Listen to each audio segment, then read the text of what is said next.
нэлээд өсгөрөө үсгийн дээрээ ажиглагдаад байна. Тэгэхээр энийг бид нар концепцээр өөрчилсөн бодлого хэрэгжүүлж тэгээд энэ үр дүнд бол хүрхэн зүйлтэй. Түрүүчийн эргэлэгчийн индексээр гарч ирж байгаа үзүүлэлтүүд яг харахгүй одоо бидний одоо төр засгаас явуулж байгаа энэ бодлого маань байгаа хэмжээнд өссөн дээрээ бууж байна уу гэдгийг бид нар өнөөгийн статистик мэдээллийг үнэхээр харуулах хэрэгтэй шүү дээ. Энэ чиглэлээр бид нар нэлээд анхаарч ажиллах хэрэгтэй. Үндэсний статистикийн орноос гаргасан одоо гүйцэтгэлийг бол бид нар тулгуурлаад цаашаа төсөөлөе. Яг нь статистикийн орон маань цааш энэ гүйцэтгэлээ сайжруулах, одоо эрэлт хэрэгцээнд нийцүүлээд төрөлхтний одоо үзүүлэлтээр гарах юм чиг хандлага явж байгаа юм сайжруулах. Ер нь бол эдийн засгийн ирээдүйн төсөөллөд гаргах энэ гүйцэтгэл гаргадаг энэ байгууллагууд маань өөр хоорондоо маш уялдаа холбоотой сайн ажил. Ялангуяа статистикийн үзүүлэлтээр тэд гарлаа гэхээс илүүтэй бодлогын нөлөөллийн үр дүн юу юм бэ гэдгийг энэ цуужаа судлаач тал талаасаа гаргаад тавьж байгаа жишээ. Түрүүчийн хүний хөгжлийн 21 мянган төгрөг нийгэмд ямар үзүүлэлт, ямар эерэг нөлөө үзүүлсэн, ямар сөрөг нөлөө үзүүлсэн гэдгийг гаргаж авах жишээтэй. Түүнээс биш одоо мөнгөний нийлүүлэлтийн тэд өслөө ийм үзүүлэлт гаргаад гэсэн илүүтэй бид нар чанарын үзүүлэлт, нөлөөллийн үзүүлэлтүүдийг хаанаа гаргаад тэгээд эргээд бид нар ямар бодлого, ямар чиглэлээр автаж онж байгаа хараа цааш явбал манай улсын хөгжиж илүү үр дүнтэй болох гэж байна. Энэ утгаараас бид нар статистикийн хоорондоо нэлээд ихт ажилладаг л да.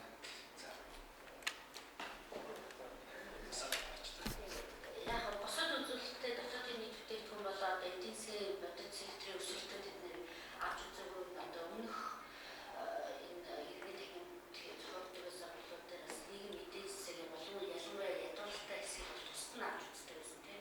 Тэр утгаар нь бид нар бас энэ дээр энэ удаагийн үедээ тэрийг бас холбож авч үзэж яриаггүй. Гэхдээ зүгээр манай одоо гарсан дүрээр буурсан дүнтэй харж байгаа шүү дээ. Гэхдээ нэг өрхийн дундаж мөнгө орлогыг одоо 573 мянган төгрөг төрсэн байгаагийн одоо 503 мянган өрхийн мөнгө орлого байгаа. Тэгээ энэ мөнгө орлогын одоо цалин хөлс нь 248.4 мянган төгрөг буюу одоо 20%-ын 43.3% цалин хөлс тэтгэл тэтгэмж одоо 20%-ийг эзэлж байгаа энэ мөнгө орлого 503 мянган.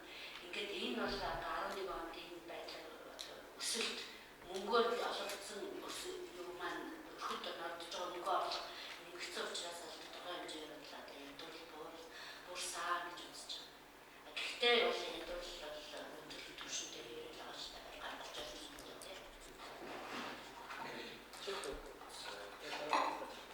Нэг тодорхойлсон хүмүүстэй нэг санал оруулж эрдэнэ санаараас ерөнхийдөө дотоодын нийт техникийн 17.5% өсөлтийг хараад энэ шүүх хөдөлгөөний яны зарал харж байгаа улс төрчид бол засгийн газар зүгээс сайн өсчихтэй ингээд хариулт байгаа зүйл эдийн засгийн талаас энэ хэлбэр сайн өөрөж тааж ерөнхийдөө ингээд судалгааны салбарын өсөлтөд яг зөвлөх нөлөөлөл үзүүлсэн байна шүү дээ эдийн засгийн өсөлт.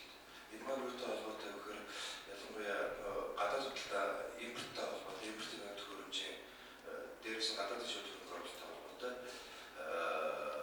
дагаад тэр өөр худалдаа салбарын өсөлтөд төлөвлөж тийм үү.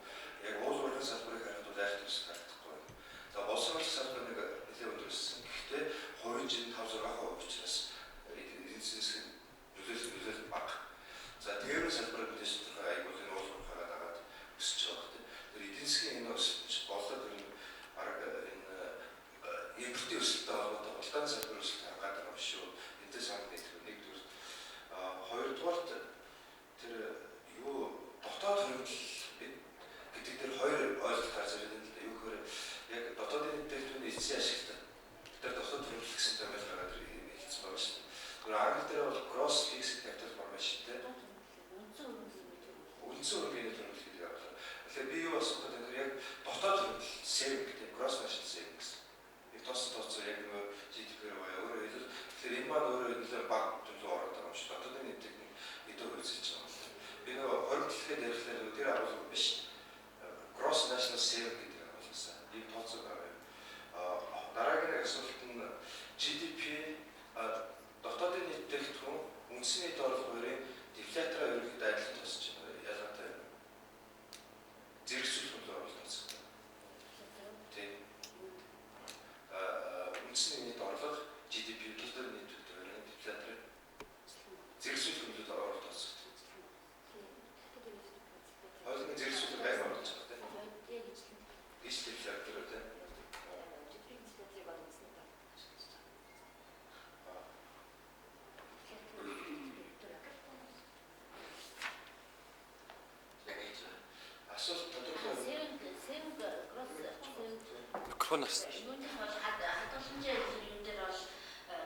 дансн дээр гарч ирж байгаа. Яг одоогор бол надад нэг дансны мэдээлэл байхгүй манайх бол тийг тооцож дансаар хуваарлж гаргаж байгаа. Бүтээгдэхүүнийг тооцоод хийчээд тооцоогоо хийсний дараа данс хуваарлж гаргаж байгаа. Тэгээ тооцоод хийж байгаа. Яг тоо эдийн засгийн дээр гол чиглэл нь баг. эдийн засгийн өсөлтөн дээр бол ерөөсөө манай дээр хамгийн гол өсөлт бол ерөөсөө бүтээгдэхүүний цэвэр татвар байхгүй. Ерөөсөө татвар гэдэг маань импорт өсөж байна. Импортоор орж байгаа татвар өсөлт. Ерөнхийдөө бодит секторын өсөлт гэхээсээ илүү одоо импорт чиглэсэн худалдаа чиглэсэн айлтны сайн хэлдэг шиг одоо бүтээгдэхүүний цэвэр татварын өсөлт бол ерөөсөө 10 11 онд бол бараг даруй 500 гаруй төгрөг өсөж байгаа. Эдийн засгийн өсөлт яг нэг харагдаад байна л дээ. Өөрөөсөө бодис сахар манай айхтар өссөн биш үү? Нэг юм төлөвлөсөн.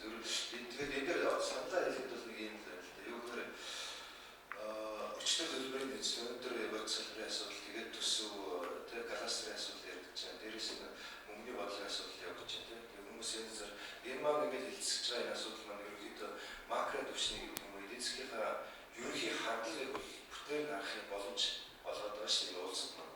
Дайсаа сангийн яам маань ингэж бүтээр нэг макро түвшнийхээ юм харж байна. Зам төсвийнхаа талаас хараад байна гэдэг юм асуудал гарч байна. Ерөнхийдөө ингээд салбарын яамнуудыг ингээд хараад байгаад ерөнхийдөө салбарынхаа хэрэгцээ үрнэс сонирхлын үрнэс юм хараад байгаас ерөнхий хандлага маань юу болж байгаа гэдгээс хүс таахгүй байгаа. Энэ уулзалтын гол давуу тал маань үнэхээр ингээд эдийн засгийн хөгжлөөр харах ялангуяа шинжилгээ оролцоод байгаа ингээд цаашдын хандлага маань юу яаж болох вэ? Ялангуяа тэр Батүр даргын яриад асамж хийсвэрт ихэд аюул том мэдээлэл ялангуяа тэр юуны хэрэглээ хэлцүүрийн индекстэй энэ маань хандлага ашиглаад байна. Хөөсөлт бий болоод байна гэдгээс бол ингээд харахтай. Мөнгөний бодлого талдаа одоо мөнгөний бодлогын хөв маань баг 14% төсөө Монголд гараад ирлээ шүү дээ. Гэтэл нөгөө талд нь зээлвэрсэн эдийн засгийн эрэлт маш нэгдсэн юм яваад байдаг. Нийтлэл нь хүсэл ажил байна, үйлдвэрлэлийн өсгий гэх нэг сан гэл ингээл зээл олохгүй яваад. Ингээ хоорондоо үйлдэл юм яваад. Тэр эндээс гарах үрдэн маань юу юм бэ гэдэг талаас ярих зүгээр хамаагүй нэг юм ажлын хэсэг нөгөө нэг дэд зүйлүүд байгаа шүү дээ. Тэр дэд зүйлүүд учраас ажлын хэсэгт өмнө чамаа нэгдсэн нэг юм зангидсан нэг бодлогын дүнэлт хийсэн. Тэгэхээр нэг болгоны тоогоор дурдсан биш үү? Ер нь эдийн засгийн өсөлт чинь ингэж өсөж байгаа шүү. Мөнгөний бодлого чинь ингэж яваад нөгөө талд нь юм яваад байна гэсэн тийм сигналуудыг засгийн газар руу гэдэг юм уу нийт төлөв зарцсан нэгдсэн юм байх бол мэдээлэлээс сонсоод хүн болгон толгойд нэг мэдээлэл аваад өөр явуулчихад байгаа. Тэгэхээр засгийн газар руу яаж мэдээлэл гэдэг юм уу хүмүүс илүү засгийн газар бол айтаа талаас нь тайлбар дотоодын хэлбэрт 17% өссөн. Бид үйлдвэрлэлийг дэмжиж байгаа гэдэг талаас нь яриад байгаас бодиттой хандлага эрсдэл маань юу болох гэдэг юм.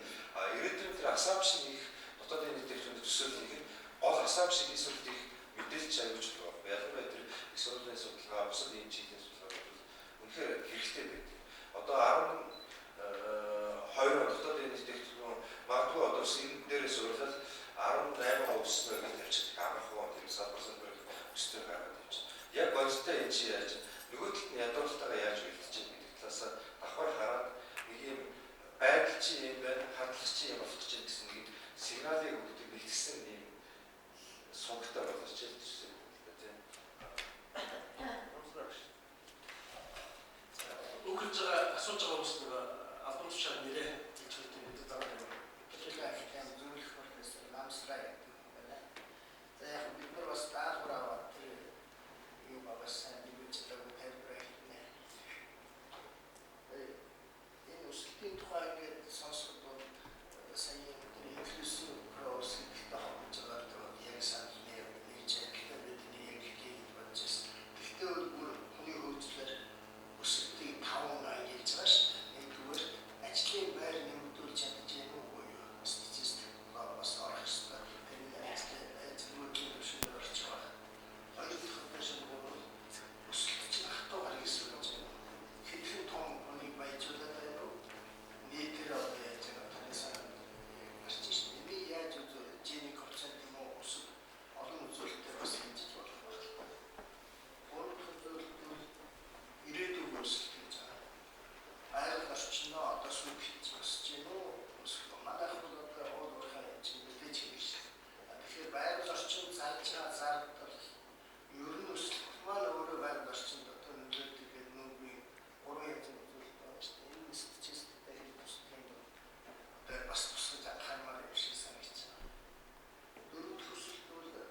хэцүү асуудал юм байна.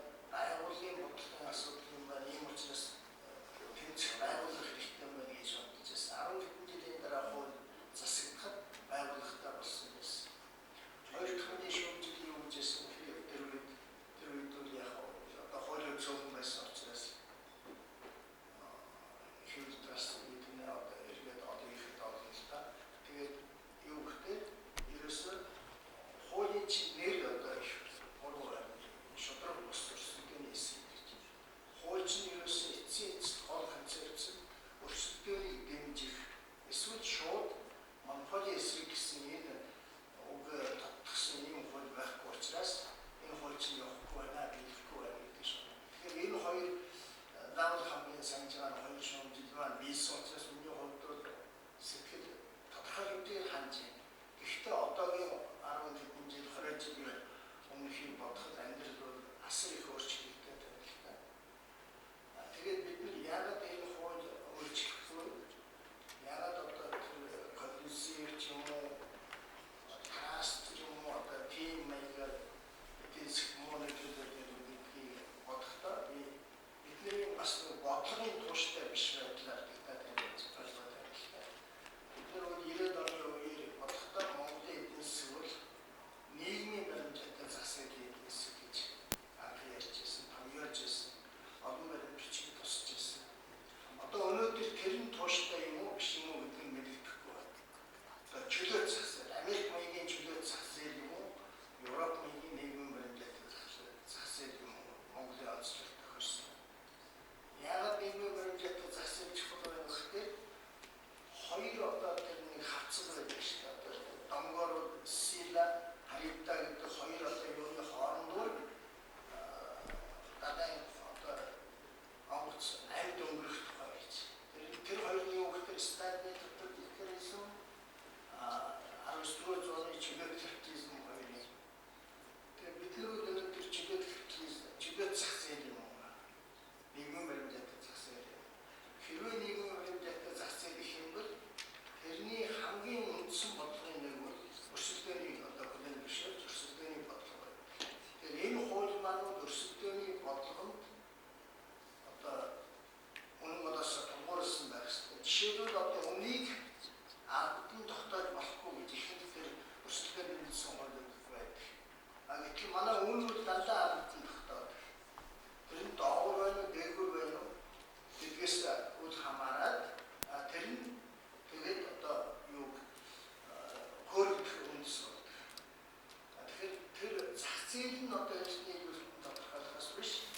Үйлдвэрлэгч нь өнөө ардан тогтоож болохгүй гэдэг. Үн чөлөөтэй өрсөлдөх, үн одоо заримдаа нэмэгдэх нь үл мэдээж хэрэг өсөлтөнд чухал. Хоригдох нь хэрэглэгчид чухал ч гэсэн одоо ийм нарийн залтууд бол байдаг л да. Тэгэхээр энэ асуудлыг бол зүгээр нэг одоо явна суу юм уу судлах биш. Өрсөлдөөний бодлогын асуудал. Өрсөлдөөний бодлогын асуудал. Онд давхаргийн бодлогын асуудал. Энэ дээр бол бидний яриаг одоо харт сонсон Монгол банкны дэдийн хэрэглэгч. Энэ бол манай одоо маш дутагдж байгаа бодлого. Жишээлбэл одоо асуудал бол бас ядуур дэсрэг бодлого юм чинь. Ядуур дэсрэг бодлого дунд давхаргийн бодлогын концепц байж ич эдийн засгийн маань одоо тогтвортой тэр хэдхэн баячууд үржилсэн биш болох баг. Тэгэхээр энэ концепцүүд одоо ихэд сайн боловсруулж байж амжилтанд хүрэх рүү ганц хоёр одоо механизмын өөрчлөлт хийгээд шууд яг руу хөгжүүл гэдэг ийм хэрэгцээ төрөд байна л да. Дунд давхаргийн бодлогын бол одоо Аристотель хүртэл хэлж ирсэн байдаг шүү дээ. Баячууд бол одоо улс төрт ороод ирэхээр улс төр нөгөө дэшээ явна шүү. Ядуучууд бол юм хайрладгүй тийм улсууд шүү. Тэгэхээр нийгмийн дотор дунд давхар байж улс төрчин цэвэр байна. Өнөөдрийн улс төр ч гэсэн цэвэр биш байгаа учраас